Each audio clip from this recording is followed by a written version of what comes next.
Well, it's the first weekend in January. This is the 4th Insidious movie. It's the first horror movie of the year. I'm scared.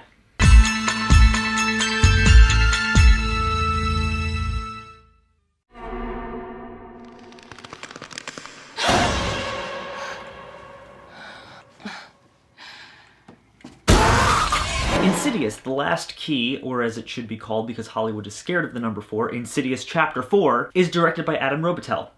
It's the sequel to the prequel to the first Insidious movie. It stars Lin Shaye and Josh Stewart, and it tells the story of Elise, who's now back in the medium business and is forced to face her most daunting task yet when she goes back to her childhood home and confront not only real demons, but also, you know, her personal demons as well. I'm not gonna lie, I was a little nervous going into this one. I mean, like I said, it's the 4th film in this franchise.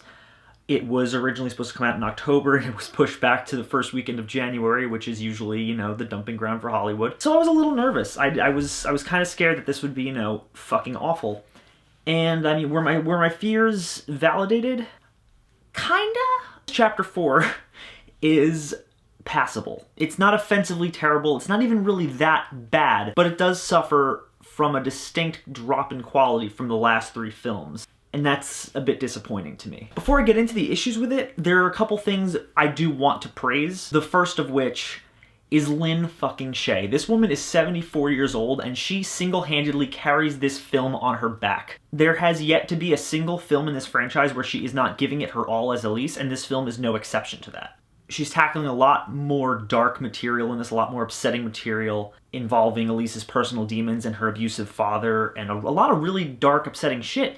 And she sells the hell out of it. The prologue of this film, as well as, you know, the many flashbacks of Elise's upbringing, are also really probably among the strongest parts of the film, in my opinion. It's showcasing how Elise has been dealing with monsters her whole life, not only in just the metaphysical sense, but also in the literal, real sense. And the 2 other actresses who are playing Elise at, you know, in the child and teenage stages of her life, Ava Kolker and Hannah Hayes, respectively, also do really excellent work. They do really good jobs at playing Elise and staying faithful to the character that we've known for 3 films now. Also worthy of mentioning is Adam Patel's directing. I mean, he had pretty big shoes to fill. This is the first Insidious film that wasn't being directed by the people who created the franchise. I was a big fan of The Taking of Deborah Logan, and in my opinion, he brings some of his best material from that film into this film. He does really, really excellent work at crafting a scare. He has some really interesting, unique methods that he brings to the table. And some of the best parts of this film specifically are the scares. There's one in particular involving suitcases. He uses some really interesting techniques in order to keep you on your toes about where the scare is going to come from,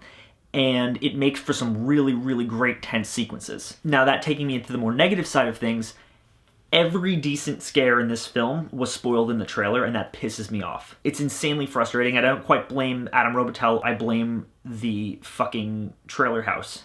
The titular key-fingered demon, the man with the keys, whatever they want to call him, is wildly underwhelming. Apart from the really admittedly cool design with the key fingers and like the pulled back lips, he's pretty underwhelming and disappointing, and it's a bummer that they wasted Javier Botet like that. We never really learn anything of him or his motivations or anything at all, and apart from the scene you see in the trailer where he's locking Melissa's vocal cords, he's barely in the film at all. This movie does suffer a bit from the fact that it is the 4th film in the franchise and the 2nd prequel, because you can see where the story is starting to stretch thin. There are definitely some distinct pacing issues in this film, specifically around the start of the 2nd act. Certain scenes feel out of order, certain characters feel as though they are being introduced too late in the game, and certain reveals about those characters are also coming in a bit late. For me, though, the absolute worst part of this film was the humor. I never minded the humor in the first 3 films. I was pretty okay with Tucker and Specs. I found them charming.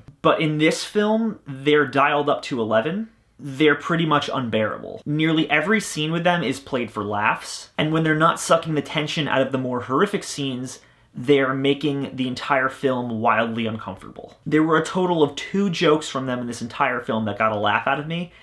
The rest were falling flat at best, and making me physically cringe at worst. I feel like I'm being overly negative about this film because I honestly didn't hate it. It has some really nice moments, specifically the ones centered around Elise and her family. And while I definitely feel it's the weakest in the Insidious franchise thus far, it never crossed that line into being really offensively, truly awful. That being said, though, the best I can really say about this movie is that it's passable, and because of that, I'm going to say that Insidious: The Last Key is good for fans of the Insidious franchise. If you liked the first 3 films as I did, you'll get enjoyment out of this one. The biggest mistake Winnell made when he was writing this franchise was killing Elise off at the end of the first movie. They really wrote themselves into a corner with that, and now they have to do prequels, and I'm at a point where I'm about sick of the prequels. And I hope that if they continue this franchise, that Chapter 5 picks up where Chapter 2 left off. As always, guys, thank you so much for watching. You can click down there and like and comment and subscribe, and I'll be back soon with a review of Before I Wake from Mike Flanagan, film I've been waiting for about 4 years for, so stay tuned.